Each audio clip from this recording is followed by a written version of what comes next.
It's a great day. My name is Shay Brown, the happy entrepreneur, and welcome to the Happy Entrepreneur Show, the number one business development and revenue focused late night show in the country where we're on a mission. And our mission really is to inspire, our mission is to empower, and our mission is to provide you, the entrepreneur, with all of the resources that are necessary to execute that big, you know where I'm going, big vision you have for the people you were called to serve. And on this episode, we have the one and only Tiffany Lopez. We talk about the secret to a client journey and client success. What's up, Tiffany? How are you doing? Hey, Shay, thank you so much. I'm doing well. I appreciate you having me on the platform. I'm really excited for this conversation that we're about to have today. Well, I'm super excited. And there's some folks that are hearing client journey and saying, Shay, can Tiffany first talk about what is a client journey? Okay. And number two, why are people struggling? I mean, you think of an entrepreneur makes a promise and someone purchases a product or service, they're going to deliver what they say. So one, what an LL Cool J is a client journey? And number two, why do people struggle so much with having a client journey? Well, first of all, the client journey is basically the process that you are going to take those who are working with you on to get them from where they are to whatever that end result, that tangible outcome, that transformation that they came to you looking for. And I think it's really important that people are intentional about what that path and what that process looks like, to include milestones and touch points and that sort of thing.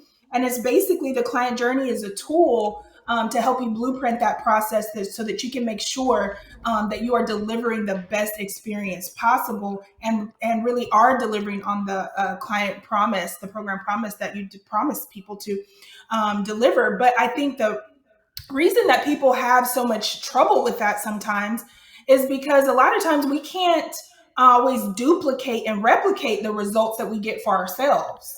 Right? You can do something for myself. I can say, gosh, I was able to take this 1, 2, 3 resource or this foundation and invest it in this way and put something together and build something for myself.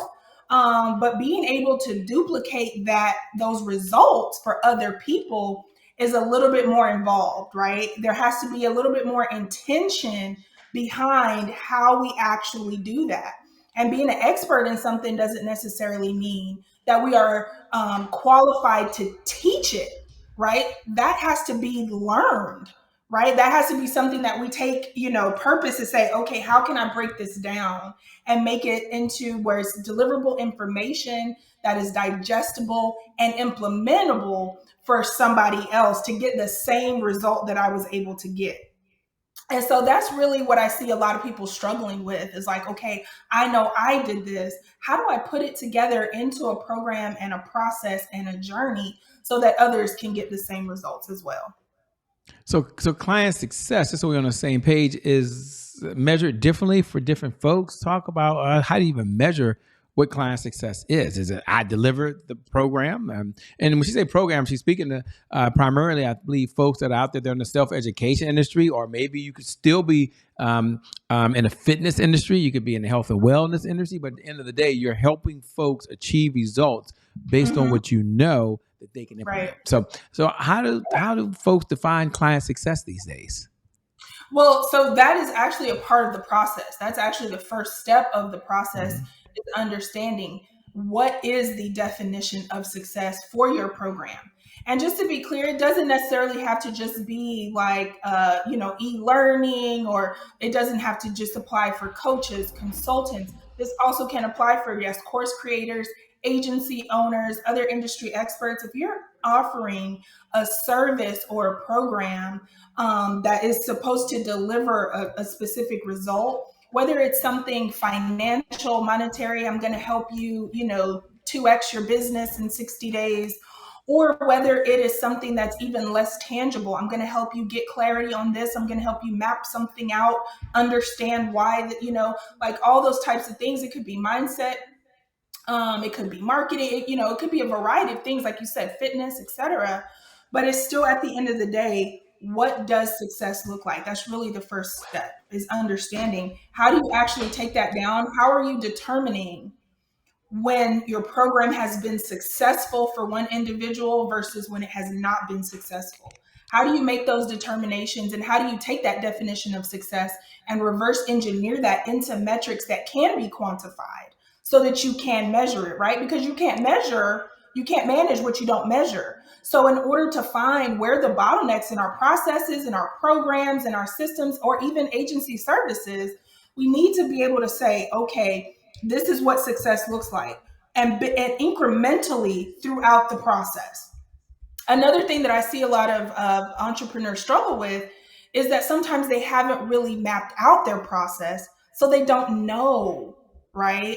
They don't really know this is what it takes to succeed. There's indicators, indicators and markers, right, of who actually comes into your program or your service and crushes it versus the ones that come in and maybe their results are kind of so, or maybe they're just not successful at all and they end up frustrated and stuck, right? So how do you distinguish and determine what success looks like versus what it doesn't?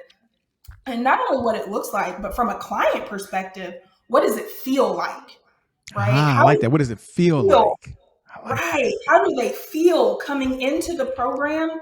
What are they going to feel along the way as they're executing, whether it's part one, module one, phase one, project, maybe there's a series of projects with different tasks, whatever the case might be. But each step of the way, really, client success is about taking the client centric approach with the intention to think about, what does this client need to be experiencing? What do they need to be doing? What do they need to be learning? What do they need to be executing on that have been proven to be the things that are going to help them get the absolute best for the program?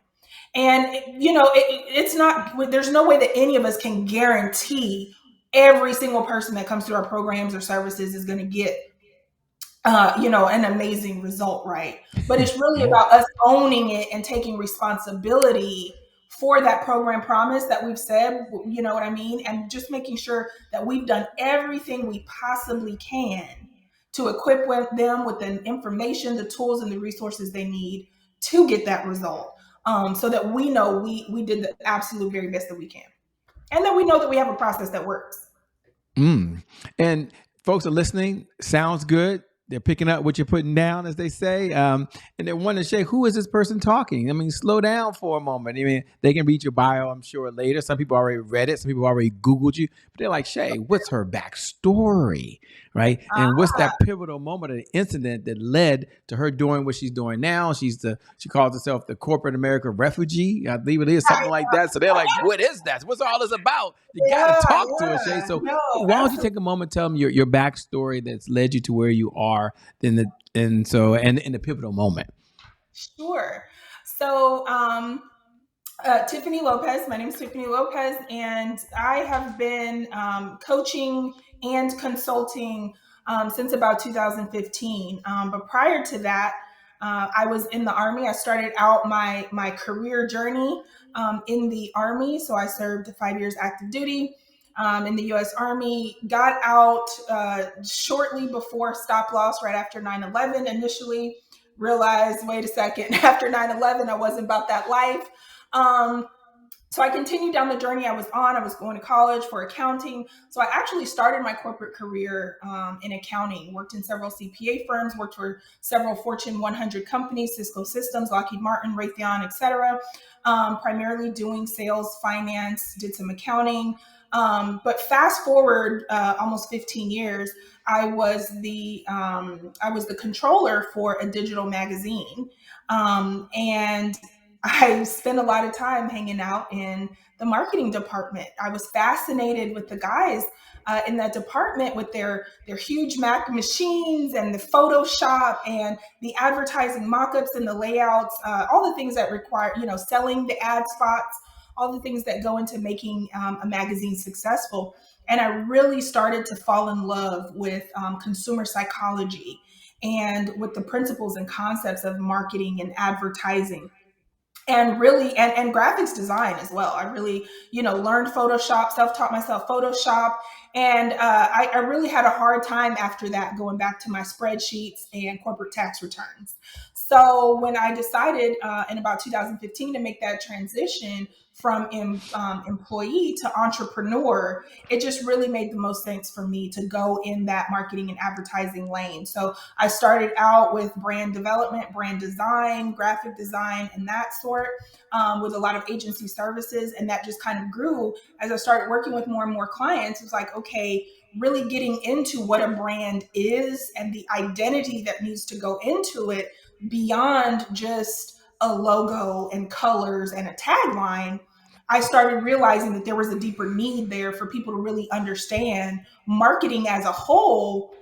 You need to have a message, you need to have a niche, you need to really understand your audience and define your avatar and really know how you're going to connect with people who need you, and to actually understand what's the problem in the market that you can solve, right? What's the hole you can fill? So that just kind of morphed and transitioned eventually into coaching and consulting. And like I said, fast forward from 2015 to now, I've been an entrepreneur, had my own coaching offer this whole time, but I've also worked at other coaching organizations such as Traffic and Funnels. And how I really came to be so passionate specifically about client success.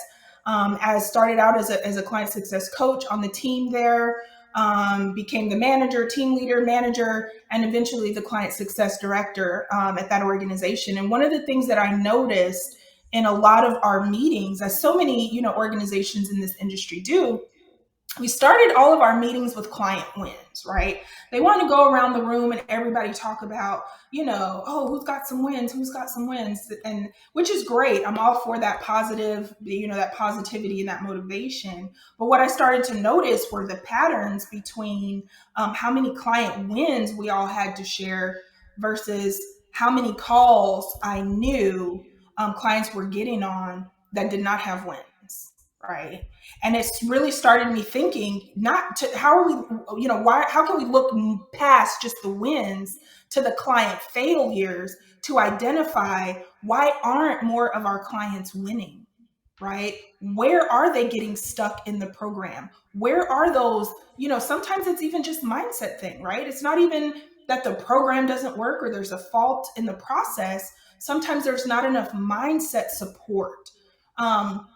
So it's all of those kinds of things. And it's really about owning responsibility and the duty, right? It's on us to look at those things and understand where are the client resistances and the challenges and the issues popping up, and what more can we infuse with our programs to really help the clients overcome those challenges and things like that. So I really started dedicating a lot of my time and energy into identifying those types of bottlenecks and programs and agency services to help entrepreneurs to improve upon their processes and programs so that more of their clients can win rather than not. What makes you unique and different, that was beautifully said. So thanks for giving us the backstory. Thanks for walking us to where you are now. And it leads to the type of entrepreneurs that are probably tuning in right now. Like a number of our audience, they're what we would call dualpreneurs, or they're probably 9-to-5 millionaires. Can I call y'all that? My 9-to-5 millionaires out there. That's not a phrase you heard, but I love it, by the way. And I like for you to, which means they have a full-time job. Okay. And they're a full-time entrepreneur. And I like for you to talk to two type of entrepreneurs now. The first entrepreneur is the person that's busy. They do work full time, and they're like, this can be a bit overwhelming. Hey, Tiffany, if you had to give me 1, 2, or 3 steps that I can do, because I'm starting off, they might not even have the CRM system yet, but they've got a dream, they've got an idea, they've got a book, they've got years of experience, and they're ready to jump full in. But they're like, woo, what advice would you give me? Step 1, step 2, step 3. And they might even got the first or second customer yet, maybe only 1 or 2 customers, right? They're getting started. Take a moment, talk to them, and then we'll shift. And I know you can handle it to the other person that's been doing this for a while.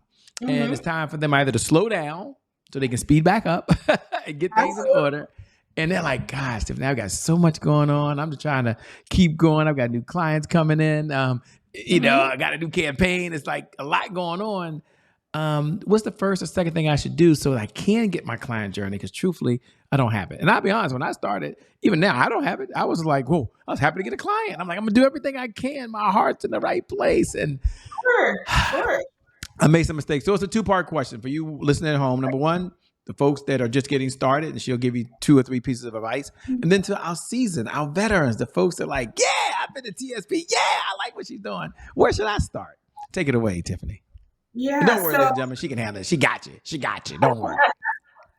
yeah, I think the beauty of it is, listen, we've all been there at some point or another, right? For the most part, 90% of us, started out as a side hustle or at some point worked a job, whether it was full time or part time, while we were starting our entrepreneurship endeavor. And so I think to get started with, in terms of client success, if you are working a job or anything of that nature, I think the first thing to do is, like I said, just start with mapping out on paper. Just map out, what does actual success need to look and feel like for your program, right? What is it that you're promising? What is the result that people are paying you for? Right? Think about, what is your client and your audience? What is their core motivation for coming to you to say, I'm going to invest this, whatever it might be, $50 or $5,000 or $50,000, right? So I've had offers crossing that, the whole span, right? So whatever they're coming to you saying, listen, this is what I'm willing to invest in this, right? What is their motivation for doing that? What are they seeking, right? And really map that out, write that down, and write down, how does your service, your agency, whether it's agency services, whether it's a product, whether it's a course, whatever it might be, how are you actually filling that need, solving that problem, etc., right? And then take a look at your program process and your offer, right? The difference between your program and the actual offer, and just compare the two lists. This is what you're promising them. This is what they need. This is their motivation. This is what my offer actually entails. And just see, are the correlations there between what you're actually offering them and delivering to them and what they actually need. And if you can identify any gaps, if you can identify any holes, just try to sit down and figure out what you can do to plug them. That's just an easy first, approach to it, without pulling out KPI sheets and metrics and all of those things, right? Just make the list and see, like, this is what they need. This is what I'm telling them I can do for them. This is what I'm delivering on. Does that math? Is the math mathing, right? Does it add up? And if not, what can you do to level that playing field? So that's what I would say is a great start for someone who might feel like overwhelmed, stressed, like, hey, I don't have it all figured out. That's okay. You can start right where you are. And as you grow and as you scale, those systems and those processes can get more defined, refined, and more sophisticated as you grow. And now the second part to that, for the ones who, maybe are already doing, multiple 5 figures a month, maybe have already, serviced dozens of clients, and are in their business full time, right? You might be in the scaling phase of your business, and just now looking at how you can incorporate client success as a part of your overall strategy to scale your business. And so, to those individuals, I would say, to build upon what I just said, then start breaking that down and taking a look at, how can you quantify that definition of success? How can we turn that into a number? How can we turn that number into a metric that you can actually track? And I've worked with clients before who maybe have a mindset offer or fitness offer or something of that nature, where it's like, if it's not marketing, or if it's not sales, where I don't have where I can just track their sales last month versus this month, or I can track their body weight this month versus last month, that's okay. You can actually start off with something that might even just be an assessment to say, hey, coming into the program on a scale from 1 to 5, how do you feel about this? On a scale from 1 to 5, rate your confidence in this. How are you feeling about this? And maybe it's even as they go through your program, every 30 days, you go back and ask them those same questions. And maybe internally, your metric is to see, are those numbers going up? Are we moving the needle the way that we need to move the needle, right? So whatever it needs to be, what I really want to say about that is, don't think whatever your business model is, whatever your program or service is, don't think it can't be quantified. It can. Sometimes we just need to get creative with it. But again, just think about what's really important to you in terms of your goals and objectives, and think about the client experience and what's important for them. And then again, so quantify that, break that down into metrics that you can measure, and start taking baby steps that you can build upon with your team. That's another thing. Make sure you have your team on board with the overall vision and the goals, not only internally for your business, but also for the results that you're trying to deliver for your clients. Because I've seen entrepreneurs who don't include their team in that process and make them a part of the vision. And what happens is the team doesn't then feel the ownership, right? And then the client results and the client experience end up suffering if your team doesn't take that personal, it doesn't have that personal investment into owning every moment and every touch point that your audience and your clients have with your brand, right? So include your team in that process, map out what that needs to look like, and then just start tracking those metrics on, a particular, a regular interval, right? So it could be monthly, preferably monthly, um, but go through and just start tracking the information and be intentional about going back, looking at that data and using it, analyzing it and using it to make better and more informed decisions for your programs and for your clients. Man, I love it. I mean, very detailed. She laid it out for you. And as you're listening, Tiffany, we have a segment called "Today is my January 1st." I think it's a great segue because people are thinking she got everything perfect. She ain't had no problems. Life's just fine for her. And the reason I say that is today is my January 1st. And for those folks that are wait every night to say those words, you can go and say those words now. Today, Yeah, that's right. today Today is in this moment January. is my January 1st. And it feels good. Every time I say it, I just feel good. I just get energy that I didn't have before because I know there's work for me to do. And I also know this is my time. But for those that are tuning in for the very first time, welcome. We're happy to have you as part of the Happy Entrepreneur family. Today is my January 1st. It's one of our personal mantras. It represents a fresh start. It represents a do-over. It means the past, no matter what the past is, no longer equals the future. And so my question to Tiffany on the other side as she's listening is that when you hear those words, today is my January 1st, what do you hear? And more importantly, what was a January 1st moment for you where things didn't work out and you had to turn things around? Ooh, okay. So I'll start with the first half of that. So, what do I hear when you say today is my January 1st? What I hear is it's not too late, right? It is never too late to get started. It's never too late to pivot, to make adjustments, to tweak, to innovate, to improve. It's never too late, right? So whatever mistakes, whatever we didn't do before, it's okay to commit and own starting now. And I think that that's really important because, especially for those of us entrepreneurs who may be a little bit older, like myself, a lot of times I talk to people and, they're like, well, I didn't do this. Well, and it's like, we're not doing excuses, right? We're not doing the woe is me. We're doing it's about, we're holding ourselves accountable and we're being self-aware enough to say, if this is what I want and this is how I want to impact myself, my family, and the world, it is not too late to start making those changes today. So that's what I heard from what you just said.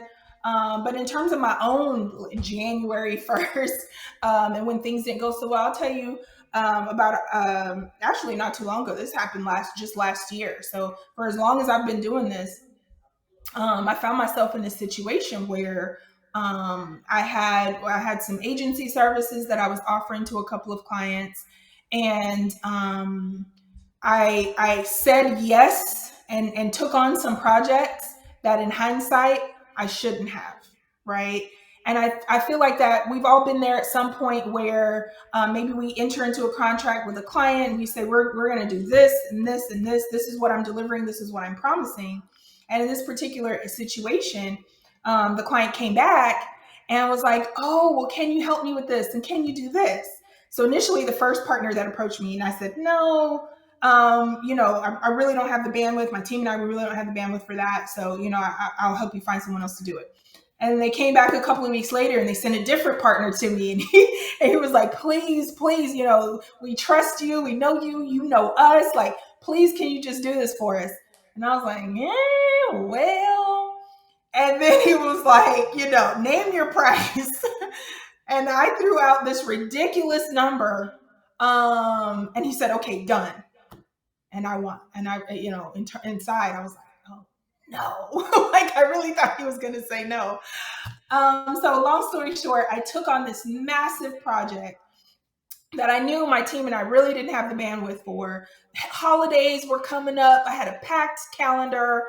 And here I am now trying to scramble and do things. And what ended up happening for me, right, is the personal boundaries that I have in my life in regards to my business, right? Because my approach to my business is first and foremost is time freedom, right? I do what I do because I want to have the freedom to spend my time doing what I absolutely love, whether that's spending time with my family or whether that's with my clients. I want to spend my time how I want to spend my time. And the second thing for me is location freedom. Not only do I want to spend my time doing what I want to do, but I want to do it where I want to do it, right? Whether I'm at home, whether I'm on the beach, I want to do what I want to do when I want to do it and where I want to. And then third for me, last on the list for me is the financial freedom. Because if I can get those other two, I know I can joyously move into the financial freedom, right? Retire my mom and all the other things, right? So all of those boundaries and those goals that I have in place for my life and my business, completely, I blew them out of the water, disregarded them, tossed them to the side, to take on this massive project for a client on a deadline that was completely just out of alignment. Stressed myself out, stressed my team out, even had one team member quit, but it was because I did not honor the boundaries and the goal and the expectations that I had in place in my business, right? I did not hold my client to the confines of the contract that we signed. And I didn't want to turn down the sale, to be honest with you, right? And I know that's relatable, right? Didn't want to turn down the sale. But what it ended up doing was creating a snowball effect where essentially I ended up like didn't even love my business anymore, and that's really important to me. I love to get up in the morning, get dressed, do what I got to do, and I practically run to my office because I'm excited about who I'm going to talk to, the meetings, the this, the that, talking to clients, the projects. I love, love, love what I do. I didn't love it so much then, right? But it was my own Mm-hmm. fault. I didn't have anybody to blame for myself. But I got in a situation where I was like, you know what? I want to burn this whole thing to the ground. Like, I want to fire every client. I'm done. I don't want to do this anymore. And I didn't do that, of course. I'm still here. But that was a learning lesson for me to look back and reflect on, just staying in alignment. Number one, with my true gifts, with my talents, with my expertise as on a genius, but also staying within those boundaries and expectations that I've set on myself and my team and for my clients as well. Like in the end of the day, we put those things in place for a reason. And I had to learn the hard way what happens when you deviate from that. It Well, was we not can we can we can hear your excitement. We can hear it in your voice. fun. I'm curious as we come down the home stretch. What's the best piece of advice you've ever been given? And I know I frame it a lot because you've had so many mentors along this journey of life. Mhm. Maybe it was a mentor, maybe it wasn't. Maybe what's the best piece of advice? And you at home, I love to ask that question as we come down the home Right. stretch. You get to lean in because you get the benefit for something that Tiffany's held near and dear to her heart that she's going to Mhm. share, and you could use it for the rest of your life. That is a very easy question for me to answer. And I know exactly who said it to me. I know when. And so it was this the best piece of advice, especially business wise. Well, it's business and life. What he said to me was, be very intentional about the business you build and the life you create with around that business, because if you're not careful, you will have a life that looks how you want it to look but does not feel how you want it to feel. And as someone I have had a front row seat firsthand, watched more than one multiple multiple seven figure entrepreneurs. When I say crash and burn, I've been behind the curtain. I've seen the behind the scenes where, on social media and the highlight reels and the stories, everything looked amazing, looked great, you're jet setting. And I know for a fact, I just got off a phone call with you or just had a Telegram conversation with you, and you're literally falling apart, right? So for me, that is something that I always, always carry with me, always remember to build not just the business, but the life that I actually want, that feels how I want to feel. We all can say very easily, oh, we want to live here, we want to travel, we want to drive this kind of car, we want our kids to get this type of education, right? And I've seen so many people that have all of that and they're miserable, right? So really think about, how do you want your successful life? You're living your best life, right? What do you want that to actually feel like, not just what it looks like? And are you actually taking the steps and being intentional about creating and cultivating a life that is in alignment with that? I love it. How can folks, well, two-part question. This has been amazing. Very thorough, very detailed. Thanks for being vulnerable as well. What type of clients are you looking to work with these days if your firm's taking on any? And number Mhm. two, how can folks best connect with you over and beyond the conversation that you and I are having in this moment? Sure, sure. So I work with online, whether it's coaches, experts, and agency owners, primarily service-based entrepreneurs who are looking to continue to grow and scale their business. So if you're just starting out, some of the things that are in my program and my processes may be a little bit advanced, but just refer back to what we talked about a few minutes ago. That will definitely help you get started. As you start to get into the multiple five figures per month and you're looking to continue to grow and scale your business, not only in just in revenue, but in impact in your niche and industry, that definitely is what I specialize in, helping you make sure that you have a very well defined and cohesive value ladder, mapping out your client journey in a way that is specifically designed to give your clients the best results possible from your program, as well as to help you improve and increase your client retention and your referrals as well, which of course is going to skyrocket your revenue and support your efforts to scale. So that's really what I'm doing right now. And if you have any other questions or anything about that, you can reach me at thebusinessbackend.com. And check that out because I believe I have a client success toolkit that is available that you can go and grab for free. That will definitely give you some tips and some templates to help you get started with that. Wow. Well, let me say thank you so much for being on the Happy Entrepreneur Show. We appreciate it. Thank you so much, Shay. I appreciate it. It has definitely been a pleasure. Yeah, so thanks. Thank you. And thank you. Thank you, the viewers. Thank you for tuning in. Without you, there is no show. I want you to know, as you're listening, as you're watching, I love to say it every night at 11 p.m. Eastern Standard Time, and I never grow old of saying it, is that you are so freaking amazing. You really are. You've got awesomeness inside of you. You've got greatness inside you. And as you're listening right now, I believe for you that today is your January 1st. And because of just that one reason alone, your best is still yet to come. That's got to be encouraging. Your best is yet to come. Your best is still yet to come. With that being said, my name, by the way, is Shay Brown, the Happy Entrepreneur. Make it a great day, everyone. And I promise you from the bottom of my heart, we'll make some good things happen. We connect again next time. God bless and we wish you success. Good night, Tiffany. See you later. Peace, everybody. Bye.